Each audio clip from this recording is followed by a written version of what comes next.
Hi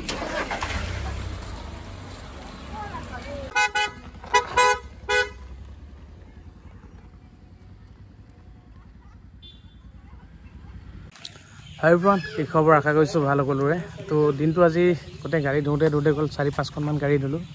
মজাকে বাকি এফালে ফিগৰটো খাৰাই আছে তো কোনবাজনে আজি কৰিম বুলি কৈছে কি হয় দেখা যাওক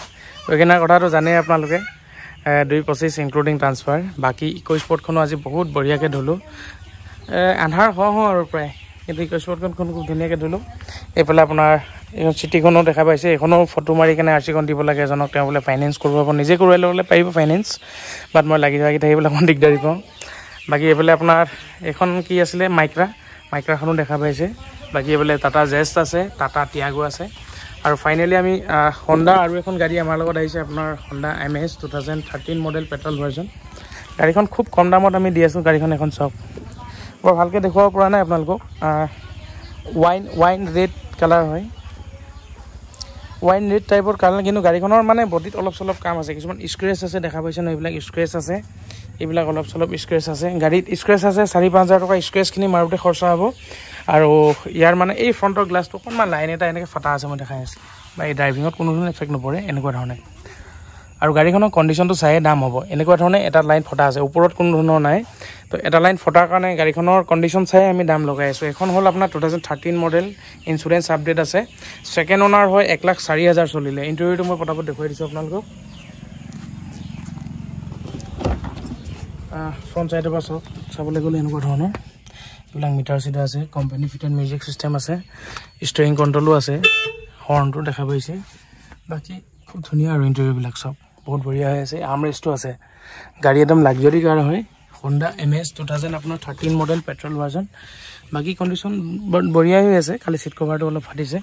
2 টকা খৰচা হ'ব আৰু ইনে আপুনি নরমালি আপুনি Honda MS যদি 13 বা 14 মডেল লবলৈ যায় 2 লাখ 2 লাখ দিব লগিয়া হয় কিন্তু এই গাড়ীখন আমি কন্ডিশনটো মই কলোৱে ফ্ৰণ্টৰ গ্লাছটো অলপ ফাটা আছে আৰু টাচ পেইন কৰিব লাগিব ইনস্যুৰেন্স আছে গাড়ীখনৰ ৰানিং কন্ডিশনত আছে চলাই আছো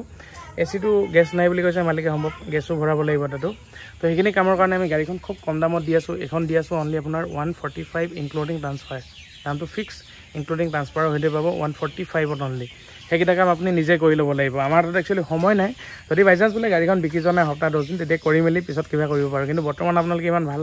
অপৰচুনিটিটো পাব ইমান বঢ়িয়া গাড়ী এখন তো লওঁ বুলি ক'লে ফটাফট লৈ যাব পাৰিব 2 টকা খৰচা নিজে কৰি ল'ব লাগিব সব গাড়ী যে একদম টিপ টপ কন্ডিশনত আমি পারফেক্ট কৰি দিম হেতু নহয় আৰু লওঁ বুলি ক'লে এনেকুৱা ধৰণে আপোনালোকে গাড়ীখন লৈ যাব লাগিব আৰু এটা কথা কৈ থৈ গৈছে আপোনালোকক মোৰ হাতত যিখিনি বৰ্তমান সময়ত গাড়ী আছে তো গাড়ীখিনি আমি ফাইনান্স কৰি দিবলৈ অলৰেডি কথা বতৰা পাতি আছো তো এইখিনি গাড়ী দেখা পাইছো না আপোনালোকে ইকো স্পৰ্ট আছে এখন হ'ল 14 ৰ ইকো স্পৰ্ট এখন বাৰু EMI নহব আৰু মই ফাইনালি জুহাটৰ দাদা এজনে মোক ফোন কৰি আছে তেওঁ বলে নিজে EMI কৰাই লম মই জুৱাকালিও এজন মানুহৰ লগত পাতিছো এখন আপোনাৰ Honda City হয়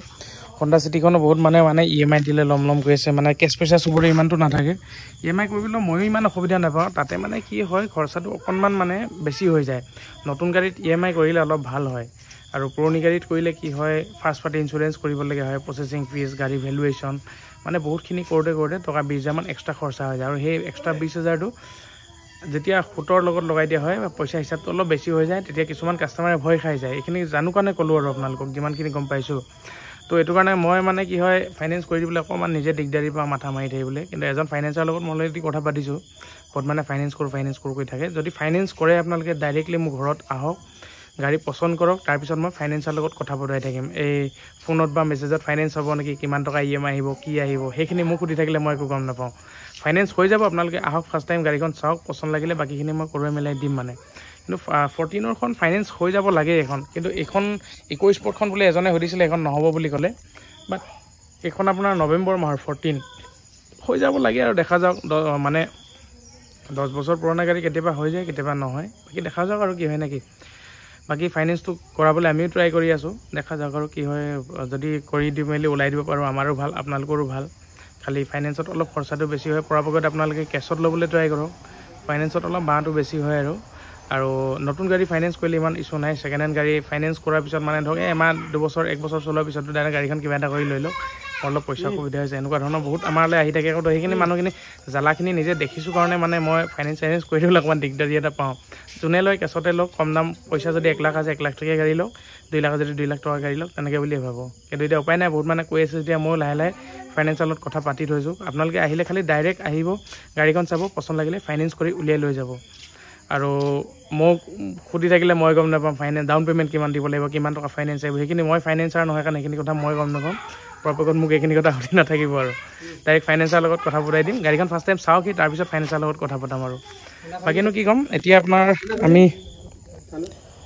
এইখনে গাড়ীখন ইক' স্পৰ্টখন লৈ মেলি আৰু সেইফালে কোলাইকাই আহিলে আমাৰ কোলাইকাই সেইফালে কিনাৰ ঘৰটো সিয়ে মই এতিয়া ইক' স্পৰ্টখন লৈ বজাৰহাট অলপ কৰি মেলি আহোঁ বোলো বাকী আপোনালোকক আজি আপডেটটো এয়াই দিলোঁ হণ্ডা এমেজ এখন আহিলে অলপ চলপ স্ক্ৰেচ আছে আৰু মই ক'লোঁ ফ্ৰণ্টৰ গ্লাছটো অলপ ফাটা আছে তো 145ত আপোনালোকে এখন ভাল গাড়ী এখন লৈ লওঁ বুলি ক'লে পাৰিব কাম অলপ থাকিবই কম দামত ভাল বস্তু নহয় গম পাইছে অলপ চলপ কাম আছে তো আপোনালোকে কৰি মেলি লওঁ বুলি ক'লে 145ত ইনক্লুডিং ট্ৰান্সফাৰ সৈতে এখন গাড়ী আপোনালোকে লৈ যাব পাৰিব আৰু কি ক'ম আজি ভিডিঅ'টো ইমানখিনি এণ্ডিং কৰি দিম নেক্সট ভিডিঅ'ত আকৌ লগ পাম ফাইনেন্সৰ কথা পাতি আছোঁ আপোনালোকৰ কাৰণে ভাল খবৰ এইটো বাকী এতিয়া বজাৰহাট কৰি আহোঁ ইক' স্পৰ্ট লৈ কোলাই দাই মই হয় নাই হয় ওলাবলৈ বেয়া পাইছে মাথা কাম ঠাণ্ডা